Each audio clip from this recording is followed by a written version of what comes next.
Manu academy job update में आप सभी का स्वागत है। वैसे इसे जॉब अपडेट नहीं कहना चाहिए।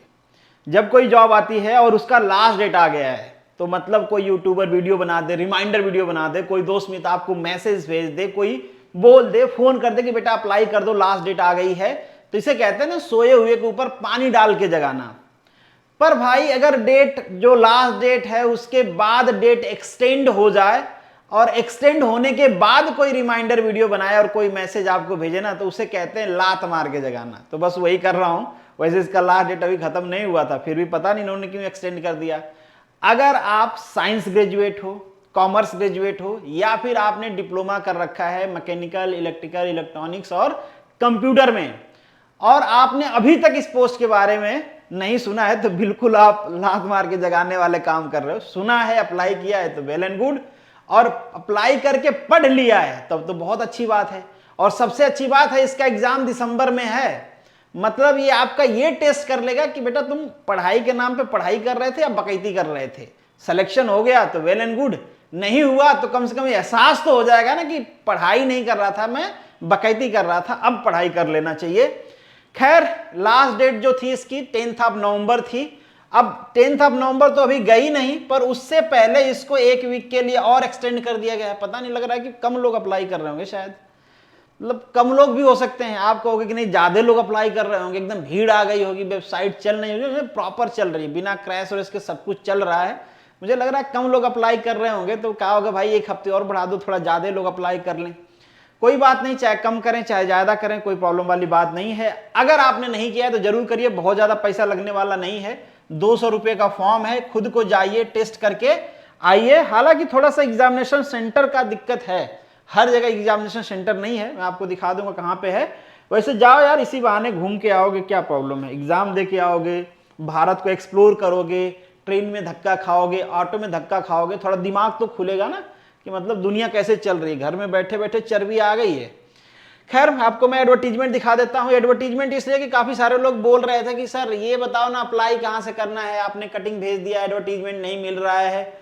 मतलब हद कर रहे हो भैया, इस जमाने में अगर एडवर्टीजमेंट ना ढूंढ पाओ तो मतलब क्या पीटने वाला काम कर रहे हो। आप कहोगे कि जॉब अपडेट देने आया हूं कि गरियाने आया हूं। खैर यहाँ पे देख लीजिए टोटल कितनी पोस्ट है, 70, और यहाँ पे आपको ब्लिंक कर रहा होगा कि इसकी डेट एक्सटेंड हो गई है। ठीक बात, इतना समझ में आ गया। ये नोटिफिकेशन पे क्लिक करिए, यहाँ पे दिखाएगा आपको नोटिफिकेशन डाउनलोड करना है। क्लिक करके हिंदी इंग्लिश जिसमें भी डाउनलोड करना चाहते हैं कर सकते हैं। मैंने ऑलरेडी डाउनलोड कर रखा है। डाउनलोड वाला इसलिए दिखा रहा हूं क्योंकि कुछ चीजें मैंने हाईलाइट कर रखा है जो मैं आपको दिखाना चाहता हूं। नहीं तो कुछ महानुभाव हैं, पढ़ना भी नहीं चाहेंगे। खैर हमारा जो काम है हम तो कर दें।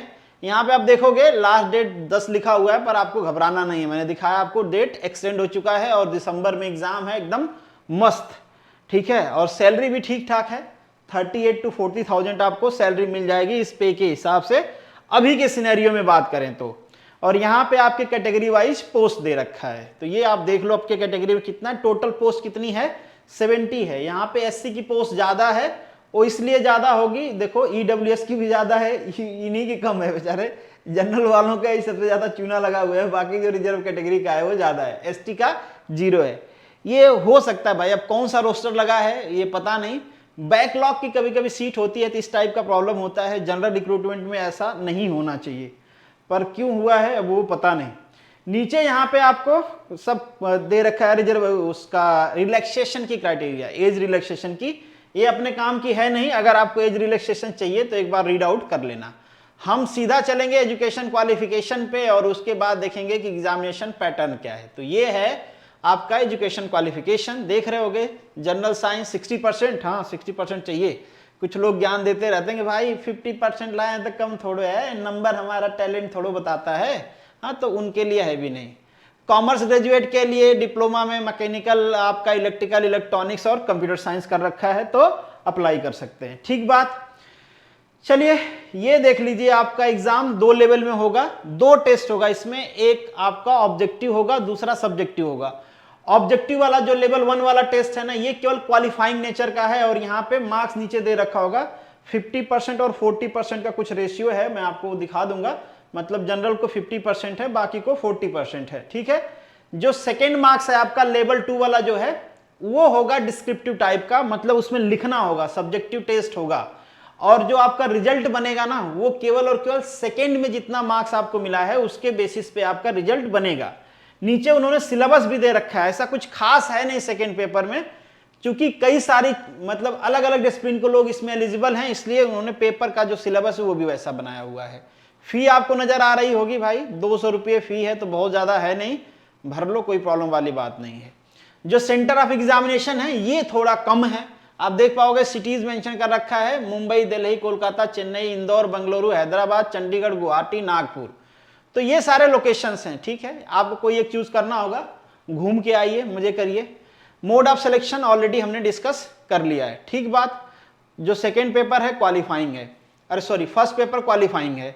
अब यहाँ पे आपको दे रखा है लेवल 1 एग्जाम का, रिटन एग्जाम में बेसिकली क्या क्या पूछा जाएगा, ये वही वाला है जो क्वालिफाइंग नेचर का है। ठीक है, तो ये आप देखोगे 200 मार्क्स का है, 2 आवर का है, ये आप भी पढ़ सकते हो, कोई ऐसा नहीं है। जिसके बेसिस पे आपका सिलेक्शन होगा वो उसमें क्या पूछा जाएगा, इंग्लिश लैंग्वेज कॉम्प्रिहेंसिव, केवल और केवल इंग्लिश आनी चाहिए आपको, इंग्लिश आती है तो आपका सिलेक्शन हो जाएगा। 3 आवर का है ये, 100 मार्क्स का, और इसी के बेसिस पे आपका सिलेक्शन होगा। जैसे यहाँ पे आपका जो लेवल 1 वाला है वो हिंदी इंग्लिश दोनों में रहेगा, तो उसमें कोई प्रॉब्लम नहीं है, 0.5 का नेगेटिव मार्किंग है। और यहाँ पे आप देख पाओगे लेवल 1 क्या है, क्वालिफाइंग है, 50% for general EWS and 40% for OBC। तो जो लेवल 1 है ना उसमें जो लोग क्वालिफाइंग होंगे उनको जो लेवल 2 में बुलाया जाएगा उसका रेशियो होगा फर्स्ट 20 वैकेंसी के लिए 1:20, और उसके बाद वाली वैकेंसीज के लिए 1:10, ऐसे रेशियो में। और वो रिस्पेक्टिव कैटेगरी के हिसाब से रेशियो बना के बुलाएंगे कि आपके कैटेगरी की कितनी सीटें हैं, उसके हिसाब से 10 टाइम तो मिनिमम कर ही लो, आप 10 टाइम तो मल्टीप्लाई कर ही लो। ठीक है, वो तो 10 टाइम तो रहेगा ही रहेगा क्योंकि वो मिनिमम है। तो आप देख लो कि कितने लोगों को बुलाने वाले हैं आपके कैटेगरी से ये। ठीक है, तो इन शॉर्ट ये आपकी पूरी डिटेल रही। बाकी डिटेल आपको चाहिए तो एडवर्टीजमेंट मैंने बताया है, उस तरीके से आपको डाउनलोड कर लेना है और पढ़ लेना है। नीचे ऐसा कुछ काम की चीजें नहीं है। जिन लोगों को रिजर्वेशन चाहिए उसका फॉर्मेट दिया गया है कि इस तरीके के फॉर्मेट का डॉक्यूमेंट्स आपके पास होना चाहिए फॉर द रिजर्वेशन, या OBC सर्टिफिकेट हो, EWS हो, बाकी चीजें हैं वो दे रखा है। तो होप सो कि चीजें क्लियर हो गई होंगी आपको। अगर अभी भी कोई डाउट है तो कमेंट बॉक्स में लिखिएगा। बाकी आप मुझे मेरे Telegram channel @Manu academy, Telegram channel, Telegram group है @Manu academy official, Instagram @Manu academy official, इन सारे प्लेटफॉर्म पे आप मुझे फॉलो कर सकते हैं। चलिए मिलेंगे नेक्स्ट वीडियो में, तब तक के लिए all the best, good luck and जय हिंद।